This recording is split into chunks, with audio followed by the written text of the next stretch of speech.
We have an issue to settle first because Leicester, Trevor, last night took a huge step towards securing Champions League football by winning at Old Trafford. But as promised, Ole Gunnar Solskjaer said that he would probably go in this direction.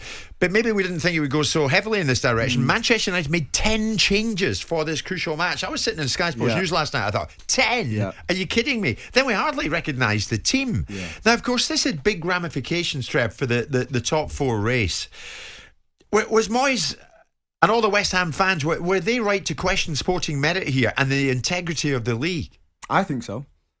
I honestly think so. You know, if you look at Manchester City, they make 7 or 8 changes from game to game. It's a normal practice for them because they've got the squad to handle that. They've got the quality of squad to go in and play a game and win Premier League games. That's why they're Premier League champions. Probably because they've adapted best and they've got a squad that can deal with that, and the quality within that squad is exceptional. I think when you look at Manchester United and what went on last night, for me, I think it spits in the face of the Premier League and the top four fight. It spits in the face of the Premier League. I think it's disrespectful. I think they're not respecting the top four fight. And it's all come of a sequence of events which is self-inflicted by Manchester United. You've got an owner who's not had a relationship with the fans for 16 years. The way that he's been running the club, the fans have been disgusted with that. I think the European Super League, them trying to go and leave the Premier League and go and get involved with the European Super League.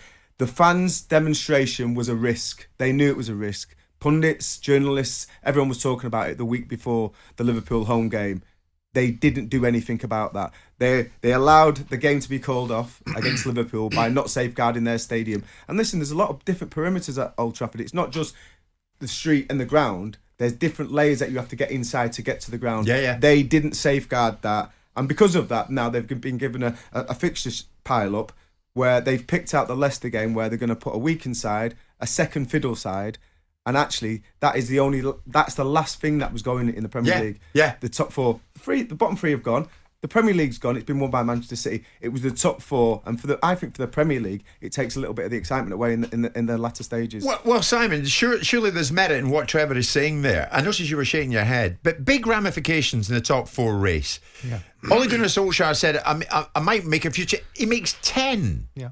It's a totally unrecognisable Manchester United side. Trevor's on it. If it hadn't been for that ill-fated protest that got out of hand inside Old Trafford, they would have played 3 that games. would not have been the team that he would have fielded last night. We don't know that, do we? We don't know, given 3 games. Of course it wouldn't. Well, we don't know that. We don't know that they've got 3 games in a week. If the argument was run at the beginning of the time, we've got 3 games in a week, the complaint would be we've got 3 games in a week. Now they've got the unprecedented scenario where they've got 4 games in a week because of the scenario that happened with certain fans. Self-inflicted scenario. Well, I don't disagree with you. But by the same token, you can't legislate, Trevor, not you, not me, and not MI5, for a bunch of 200 idiot fans that want to break into a stadium. If you're expecting...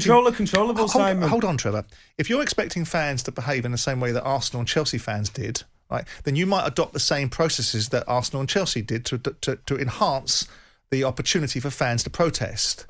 At times, you can't legislate for an element of fans that want to behave in a certain way. You can't legislate for West Ham fans running on the pitch in the way that they did in the Burnley game 2 years ago. Okay, the game got completed, and I understand that. This is a different dynamic, but this is a different set of circumstances. So I understand that you're right in one respect, but you're just discounting all the different variables, which are that you just can't prevent people sometimes from behaving in a fashion which is out of kilter with reasonable expectation. You didn't have a reasonable expectation, and neither did I. I did. I said it live. I said it live at the Liverpool against Newcastle game. So you had a reasonable expectation that we're going to have a bunch of Herberts break into a stadium, start abusing everybody, break into hospitality, and do what they did. You had a reasonable expectation of that. I didn't have a reasonable expectation because I thought that Manchester United would have put the due diligence in place to make sure that that did not happen. But you're assuming, Simon, there was a degree of intel that this was going to happen. Hold on, and I'm not. I don't want to be a contrarian for this, but I'm not privy to the police operation. I'm not privy to the stewarding operation, and neither are you. Right? I guess so this is what I expected to happen. There's an assumption on our part. Not that fans got on the pitch, but there would be lively protests. And the lively protests, on the whole, were managed by the police and by the stewards. There was an exception where a couple of hundred people broke inside the stadium and did something that was beyond the pale, right? So then you say to yourselves, okay, if we want to point the blame at Manchester United, and we want to say that actually that is you complicit in your own downfall. You're the architects of a bunch of thugs that wanted to run in the stadium. You should have known better. You should have legislated for the worst in society, not the thousands of fans outside the stadium that demonstrated and have a right to air their view, but you should legislate for that marginal faction. And we don't know if they did or they didn't, but what we do know is the outcome was unsatisfactory. Your argument is, as a result of that, nothing to do with sporting integrity, which is a thing that you will often champion, as a result of no sporting integrity, a game being abandoned not because of Manchester United's lack of sporting prowess, but because of a group of hooligans, that somehow sporting integrity should be compromised by points being taken away. Make your argument. Which one is it? Sporting integrity has prevalence, or the club individuals? The club need to be punished because they've not put the safeguard. But that's not sporting integrity, is it? Well, of course it is. As a football club, they have got a duty to make sure that game happens. Yes. They didn't safeguard their stadium. You're right. The right way and keep fans out from getting into their stadium. Again, and the game was called off. Again, and I'm not trying to play devil's advocate, but neither one of us know the scale and length and breadth of the operation. Perhaps the Lowry should have put more security on outside the hotel to prevent people from doing what they did outside the Lowry. That's very difficult. That's a very difficult Well, it's also thing to very do. difficult for Manchester United, I suspect, to legislate for what people do and what people are and aren't prepared to do. Now, we go on to the central theme of your ridiculous argument that Man City have got a squad deep enough. There's probably about 5 or 6 internationals playing on Manchester United's team last night, alongside a bench that was able to change it. They had 3 games in a week. There's a distinct possibility he might have rested players on the game again on Thursday.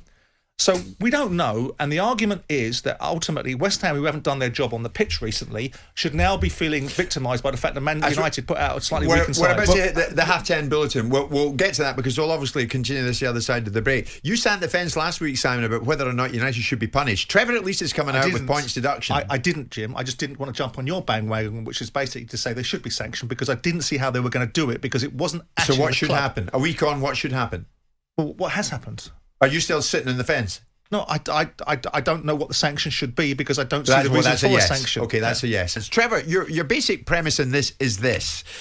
You think a points deduction, you think United should be hit with a points deduction because of the need for wholesale change to be made to the team last night, which compromises sporting merit. Yes, but it's the whole sequence, Jim. It's not just that event on its own, because if you look at that event, there is things in place, there's protocols in place where you get fined, the football club gets fined. Mick McCarthy and Wolves were fined when they fielded a weaker team against Manchester United, ironically, a couple of years back, or a few years back.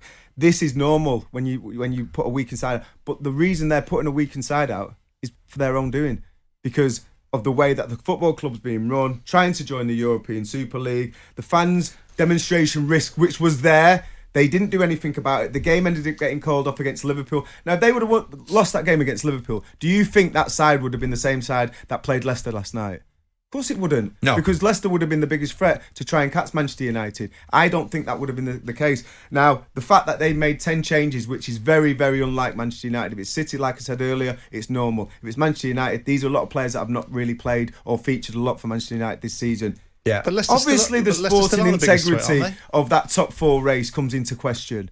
It's obvious. But Leicester still are the biggest threat, aren't they? I mean, Man United haven't secured second spot, so losing that game doesn't help Man United by your logic. Well, no, but it affects teams that have done nothing wrong, like West Ham. But you didn't talk about West Ham. You talked about Man United being the biggest threat to Man United was Leicester. So I'm pulling you up on that. But let's also look at the reality of is there a rule that's been broken here? No. What, by not being able to put a game on? Of course there's a rule being broken. No. Is there a rule about utilising your squad? Because you just turned around and said that Man City can do it as they please because they've got a good enough squad. Well, why would the Premier League fine teams if they put a weakened team out? I don't know the case, Trevor, but the fact then Man City would be getting a fine every single week. But they're not weakening the team. Says who? Says the league. They've just won the trophy. Starting. We've had an argument being run for the last week that Man City haven't put their strongest side. Hold on, Trevor, I'm finished. Man City have put their weakened side out against Chelsea on 2 occasions. So now that argument doesn't suit you, right? Because it's not a weakened team, Simon. Well, but everyone's been saying it is. It's Man City have been beaten. Not me. Hold on, Man City have been beaten twice by Chelsea, but the saving grace for Man City in this is that Chelsea have yet to play their best team. That is the narrative that's been run repeatedly by everybody around football. Now, your argument is on that basis they played the weakened team against Chelsea on the weekend. They should be sanctioned because they played a weakened team. That's what everyone else in the media said. And are you saying where's the rule? But there isn't a rule. You've got a 25. Well, why was Mick McCarthy in 2010 fined 25 grand when Wolves fielded a weekend team, ironically against United? I really don't know. But there's a 25. So why was he fined 25k? I don't know. But you've got a 25-man But squad. you're only fined something, Simon, if you break a rule. So we broke a but rule. with But respect- when you stick with to respect, Jim, principles, but with Manchester respect, City Jim, makes 6, but hold 7, on a 8 second. changes That's every 11 week. years ago. How do you know the rules haven't changed? So by definition, if the rules have changed, then Manchester United will not be in breach of using the 25-man squad, the named players they can use when they see fit, how they see fit, where they see fit.